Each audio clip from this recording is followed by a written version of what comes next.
ladies and gentlemen. Good evening.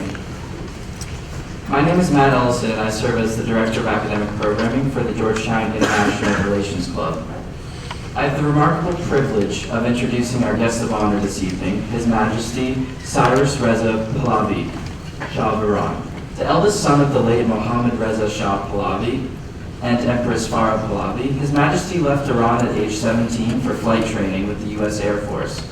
When his father, the late Shah, was overthrown by the clerical government that came to power in the 1979 Iranian Revolution, His Majesty was prevented from returning home to Iran and has been forced to live a life in exile since that time. In the over 30 years since then, His Majesty has been a leader advocating for freedom, democracy, and human rights in Iran. He has written many articles, books, and spoken to diverse audiences around the world. He also enjoys wide renown among Iranians both in and out of the country. His message of solidarity and unity for a secular and democratic Iran has taken on new urgency in recent years. In addition, His Majesty serves as President of the National Council of Iran and as Honorary Chairman of the National Union for Democracy in Iran. He and his wife Yasmin have 3 daughters, Princesses Noor, Iman, and Farah. Noor Pahlavi graduated from Georgetown in 2014. In light of the recent nuclear agreement between Iran and the P5+1 and the swirling questions about what this deal will mean for the people of Iran and Tehran's relations with its neighbors and with the West, it's a real treat to have our guest of honor here with us tonight. So without any further ado, please join me in welcoming to the stage His Majesty Reza Pahlavi.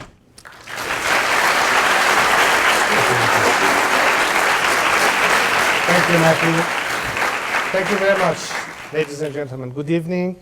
I'm very pleased to be here. I believe that for the 6th time, either the 5th or 6th time, speaking here at Georgetown. And as Matthew indicated, I'm a proud father of a Georgetown graduate, my daughter Noor, my eldest daughter, who graduated last summer from Georgetown. I would like to acknowledge the International Relations Club and the Delta Pi Epsilon Professional Foreign Service Fraternity, and also a special thanks to Jeremy Bell and Jeff Naft for organizing this event. I'm sure there are so many different topics we could be talking about tonight, but I thought I would share with you most of the stuff that you wouldn't necessarily read or hear in the news as they cover the Middle East or everything that is going on there. And I'm sure there'll be some time in the Q&A portion to address those questions. I would like to focus this evening mostly on what I believe is the state of affairs in terms of the Iranian society and where it wants to go, as opposed to where the regime is and what it's trying to do. Part of the most, I would say, disturbing news is that, contrary to the perception that today you have more so-called moderate elements at the helm, and the opening towards the outside world seems to be a trend that everybody is excited about. The truth of the matter is that, according to numerous reports by various human rights organizations, including Ahmad Shahid, who is the UN Rapporteur on Human Rights, the situation is getting even more dismal as we speak. There are more people in prison today, more people who have been executed under the current government than at the time of Ahmadinejad. We have serious problems when it comes to problems with drugs and prostitution. The whole drug trade is something that the regime is behind it by means of the IRGC elements that are controlling that entire process. And of course, they make money out of it, and they fund a lot of their activities as a result of that.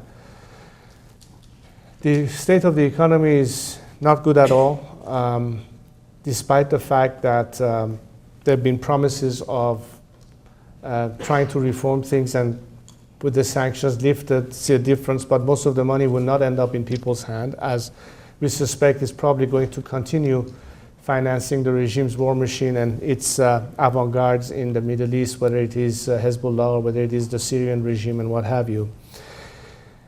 The good news, however, is that despite all the hardship, despite all the difficulties, despite all the pressure and all the arrests of lawyers and human rights activists or various individuals, Iranians have become far more resilient in terms of organizing themselves in civil disobedience by various means depending on their sector, and organizing themselves in the form of protests, demonstrations, and things of that nature. For instance, the latest activities that you could have perhaps followed in Iran was the teachers and the professors trying to organize themselves and talking about their problems. Same thing with nurses, same thing with students, and so on and so forth.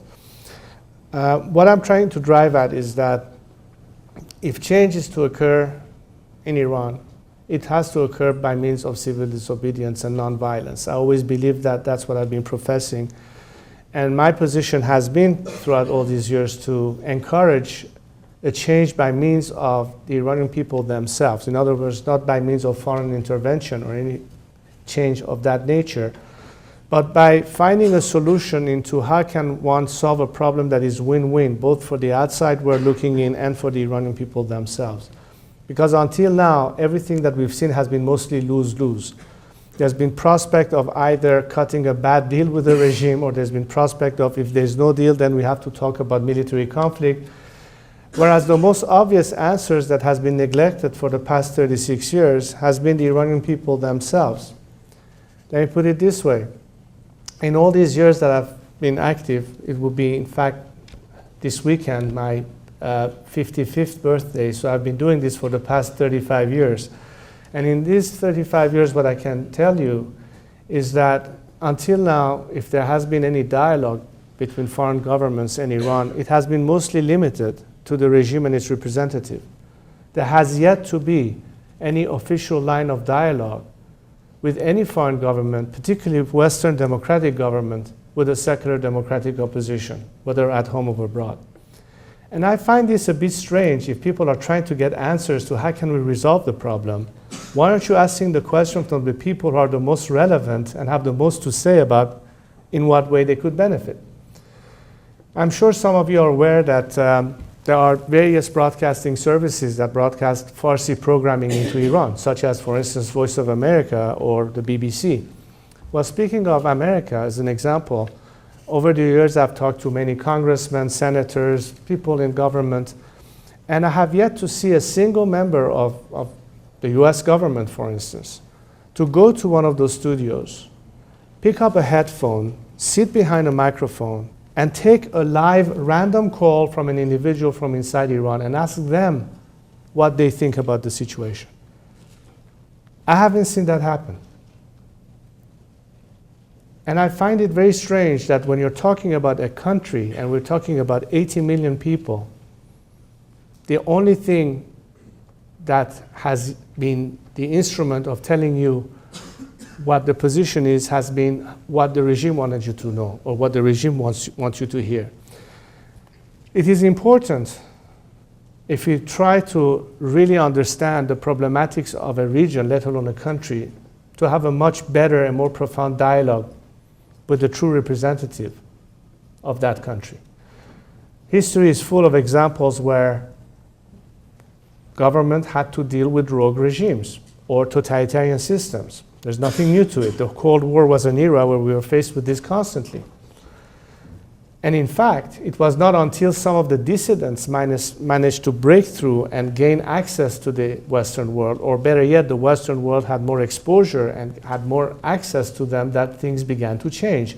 The Soviet Union did not collapse just by itself. There was a phenomenon that took place. And yes, the more and more voices from the inside of Russia were heard internationally, and they were able to connect finally with the outside world. That started the whole process, which led to the Gorbachev era, which led to perestroika and glasnost, and ultimately the collapse of a totalitarian system, which, by the way, is something for us to consider. That history so far has proven to us that when totalitarian systems are forced to open up to the outside world, they become much more fragile and are more likely to collapse at the end of it. However, we're talking now about a region which is quite explosive. We're talking about a region that has been so much in turmoil that a lot of people fear the unknown. Whether you are a member of a citizen of one of those countries or you are a foreigner looking in, I bet you some people say, well, it could get worse than that. After what we experienced in Afghanistan or Iraq or what is happening now in Syria and this wave of refugees going all over the place, on top of it, add ISIS and all these other problems, what's going to happen to that region? And again, I think what is absent is that all you hear about on the headlines are the troublemakers, are those who in fact are the reason why the region are in turmoil. And yet one insists to only try to cut a deal with them or try to make them brokers of peace, where in fact they have been the instrument of this turmoil to begin with. One of the questions I would like all of us to ask, since we are in an election year in this country coming up, from all the people who are now running for the highest office of the land, is in terms of foreign policy, what is going to be the politics of the United States vis-a-vis the Middle East, or let's say, for instance, in particular, Iran? Is it going to be the same old stories that has been repeated from the days Ronald Reagan took over after the hostages were ultimately released from the US Embassy in Tehran? And whether it was a Republican or a Democrat in the White House, the basic strategy has been an expectation of behavior change by the regime? Are we going to ask the question a bit differently? Let me explain to you what I mean by that. I mentioned the Cold War. Well, during the Cold War, indeed we had two diametrically opposed blocs. You had on the one hand a totalitarian system, the Soviet Union, with a sort of Marxist ideology and sort of international vision of some form, countered by the Western world, the US and its Western allies, with free market economy, human rights, what have you, democracy, liberty, and these two blocs were completely at odds. However, they were able to coexist simultaneously in the same sphere of rationality, to the point that even at the height of the Cold War, you did have military treaties between one another. SALT, MAD as an example. The problem you have with the regime that currently is installed in Iran is that it simply cannot coexist with the free world as we know it. The entire raison d'etre, the entire DNA is one that simply cannot accommodate itself with the values and the principles that is governed in what we consider the free world, democratic ideals, human rights, equality, and what have you. From their point of view, it's either you or them. For them to survive, they have to destroy what stands in their path. As such, it is impossible to come to terms or compromise or have a rational coexistence. This basic flaw in understanding the nature of this regime has led us over 3 decades now of thinking that perhaps there would be some elements within the system that we can deal with in a better way than the other, as if the individual counts. It's not the individual, it's the system they represent. In that sense, it doesn't make any difference if you are named Khatami, Ahmadinejad, or Rouhani. You're there to preserve a system, and that system is at odds with a world that is looking at things differently. So if behavior cannot be changed, then it follows that every strategy that has been used so far, including economic sanctions, were, in my opinion, a waste of time, in the sense that if the objective was to force a change of behavior as opposed to a change of regime, that did not happen. And the solution ultimately is a change of regime. Because so long as this regime is there, everything that you see right now is going to continue. Not just a nuclear agenda, mind you. Terrorism, radicalism, and the Iranian regime is the godfather of Islamic terrorism and radicalism. ISIS is simply a byproduct.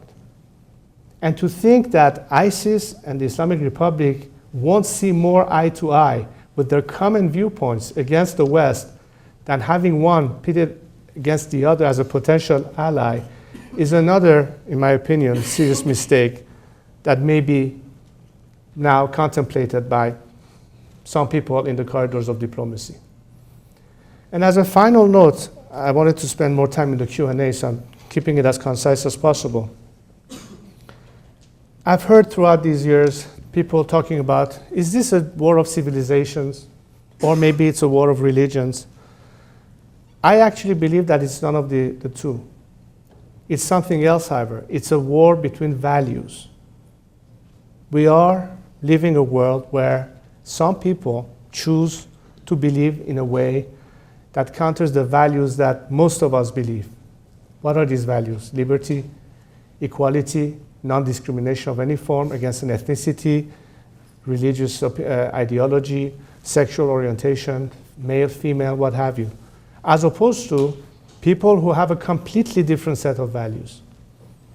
And it doesn't matter if you're Middle Eastern or foreigner. There are some foreigners now, citizens from the UK, from France, from Canada, who go and join ISIS to fight the war against the values of a country that they once were brought up with. So it cannot be a question of religion, it cannot be a question of civilization, it's a question of values. And therefore, those of us who stand for the values that have proven to be what gives people their liberties, their rights, their dignity, their opportunities, that is the real war that we're in, against those who don't see this way. And frankly, they want to destroy us. And the only way to put an end to this is to destroy them. The question is how? Now, when I think of Iranians and my home country, I've always proposed a way that minimizes, at the most possible degree, loss of human life and cost in terms of change. But the bottom line is change has to occur if we want to put an end to all this problem. Now, we need to do our part as a society despite all the odds. But it goes without saying that such kind of changes, as we have witnessed it around the globe, when there has been movement for democratization and liberalization based on action of civil society and the people and the citizenry of those countries, it has not succeeded for the most part without tacit support from some key foreign countries and their citizenry.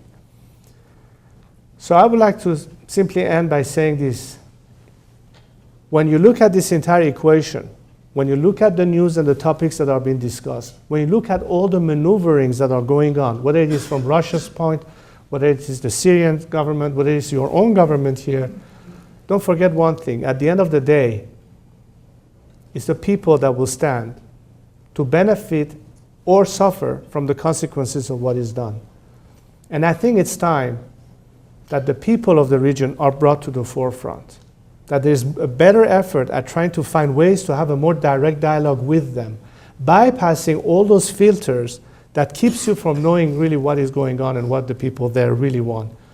Because if that is going to be a breakthrough, you will see that what people are expecting and expect you to do in terms of your implementation of your policy is a far cry from what you are led on to believe by their so-called representatives as you meet them in various conferences or negotiation summits here and there.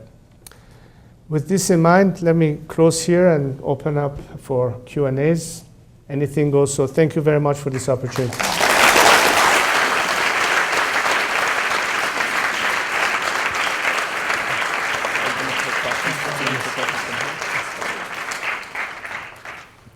Given that the current regime has a monopoly of power in Iran and therefore controls its interactions with the outside world, and also given that that regime, from that regime's point of view, supporting a regime change essentially precludes any sort of engagement, how do you suggest one go about advocating explicitly for regime change while at the same time negotiating with a regime that at the end of the day controls the fate of Iranians? Well, as I said, if you understand that, what are you trying to achieve by hoping that you can in fact partner with this regime in solving the crisis in the Middle East, where it has been the reason why the Middle East had a crisis to begin with?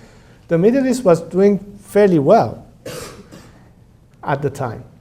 When the revolution in Iran happened, the whole area started going unstable. The Iran-Iraq war broke out. We saw Hezbollah and groups like this taking root. Barracks, Marine barracks in Beirut were targeted. And it started a new era, if you will, of conflict with deep animosity vis-a-vis the Sunni bloc by the Islamic regime in Iran, or for that matter against Israel, and this created all the tensions that today we see so many different forms of it. So diplomacy needs a line of communication. You communicate with the North Koreans. That doesn't mean that you trust them. That doesn't mean that you see eye to eye with them. That doesn't mean that you think they are the solution. But in terms of pure diplomacy, sure, there's a channel of dialogue open. And I never said cut your dialogue. All I said is that your expectation level should be this much from them, but much higher on those you need to talk to that you're not talking to. And that has to be the first step towards finding better solution. Without engaging Iranian society, without engaging those who are in their various fields of endeavor, various representatives of their sectors in the civil society, and ask them exactly in what way can they be better affected, as opposed to, the regime's advertisers or lobbyists here in Washington or elsewhere. Of course, they're going to tell you a different tale than what the people really believe in. So if that is not done, you cannot really base your policy on information that is accurate, that is a true statement of the desire and expectation of that society. I will start with that. And based on that, yes, I think there should be a position to say, look, we're talking to you because we need to talk to you, meaning the regime. But it is our prerogative to speak to whoever we want. We are free societies, and we should be able to speak freely to whoever we choose, wherever it is in the world. And if you have an objection to that, that's further proof of your lack of honesty, your lack of transparency, your disbelief in freedom of information or access. Now, technology is on our side.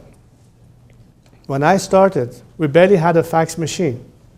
My first message to Iran was sent with a telex machine. We might find it in the Smithsonian, but it's not like today when we're on our iPhones, we can send messages instantaneously halfway across the world. Social media is an important tool for communication, and there's a lot of material out there that will demonstrate how can one better first understand what is happening, but also how to communicate with people there. That has to be part of the instruments of diplomacy. Now, I may not be privy to some kind of information that is not being disclosed or is not being talked about, that I would hope decision makers will have access to in terms of analysis. But most of what I hear when they comment about things is sources that they have committed to only read and understand the behavior of the regime. Very little is known about what the people have to say. I hear very little of that, whether it's in a casual conversation or in an official conversation. And that's why I'm always baffled that you cannot feign or hide behind the concept that, well, we don't have access. Not true. You can have access. The question is you're not looking in the right direction. So that is something that I think will be crucial in the months to come to focus on and to see exactly what's the other side of the coin, not just what the regime wants you to hear, and try to make an effort in that direction by really opening. And I think that kind of communication is key and vital for Iranians at home to find such moments and such opportunities to tell foreign officials what is really on their mind. That's an effort that needs to be done, and as I said, it's been lacking for the most part in all these years, and that's definitely something that will be quite crucial if you want to really understand how best to resolve the problems in that region. Thank you, Your Majesty. I had a question regarding your potential role in a democracy in Iran. If you could speak about whether you would be willing or interested in pursuing a role in that if Iran does become a democracy. Well, I always tell my compatriots, right now I'm not running for office. My role, however, is to utilize the political capital that I have in terms of my name, in terms of my identity, to galvanize the Iranian nation on a simple proposition, which is irrespective of what political ideology we may have or what form of regime do we prefer. The bottom line is that the best way Iran can be saved and back on track will be to have a secular parliamentary democracy. For that reason, and in fact, speaking of the green movements, right after that, I took the initiative of forming the Iran National Council for Free Elections. The purpose of this exercise was to tell and posit the very simple question. The best way to measure what the people of Iran desire in terms of their future, their form of regime, the content of their constitution, is by means of free elections. Today, such circumstances are non-existent in Iran. You cannot measure anyone's opinion because there's no sanctity of the ballot box. There's no way to measure what the people of Iran want. My premise is this, and at this phase, we are engaged in a three-phase process. The first phase is the one that we are actually in, between now until this regime is no longer in place. The National Council for Free Election believes that we are committed to the day where the environment in the country makes it possible. The circumstances are existent, not by our narrative, by the description found in the Interparliamentary Union declaration of what constitutes a state of freedom to conduct free and fair elections in any country. For those standards to exist, so we can in fact conduct free elections.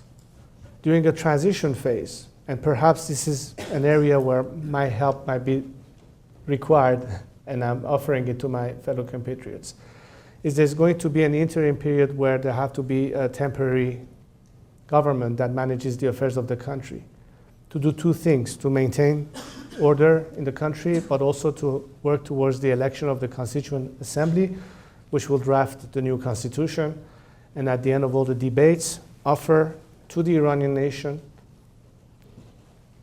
a document that they can, by means of national referendum, ratify and ultimately vote in their majority for which form this parliamentary democracy will take. And at the end of that cycle, have the election of the first democratically elected parliament, and of course, the elections for the formation of a government, which will be the debate between the various political parties that will have to be formed. And as of now, we have to think about it. And at the end of that cycle, we will get back to a state of what I would consider democratic normalcy. So rewinding tape to where we are now, what we're trying to do with dissidents, with members of the Iranian civil society, activists, human rights activists, lawyers, professors, members of the military, people, in labor unions, what have you, as well as the diaspora, which can be, in terms of expertise, assisting us in that process. We're trying to prepare that stage and lay the grounds for this campaign, as I indicated earlier, of civil disobedience. So that is our instrument of forcing the regime to concede more and more, and at that point, reach hopefully that stage where we can have that moment happen. And that has to be with the help of the international community. For that reason, I did support the fact that it's better to have a deal than no deal at all, for the simple reason that not having a deal would have made it more likely to have a chance of military conflict against my country, which in my opinion is lose-lose. Nobody would have benefited from that except for the regime. However, by having this deal, at least to the extent that as a result of some of the economic sanctions gradually being lifted, the Iranian people will have more means available to them, as opposed to being in absolute poverty and subsistence, that will increase their opportunity to empower themselves even more. And that's a better trend that to us as Iranians is a winning proposition and not necessarily the case for the regime. Provided with this caveat, however, that the money and funds released goes to the people. And that's really the question that we need to focus on. What is this money going to be utilized? The money that's going to be released back to the regime, or the income that will be generated to the regime as a result of the lifting of sanctions? Is it going to be the continuation of what they've done so far? What scrutiny is there going to be there?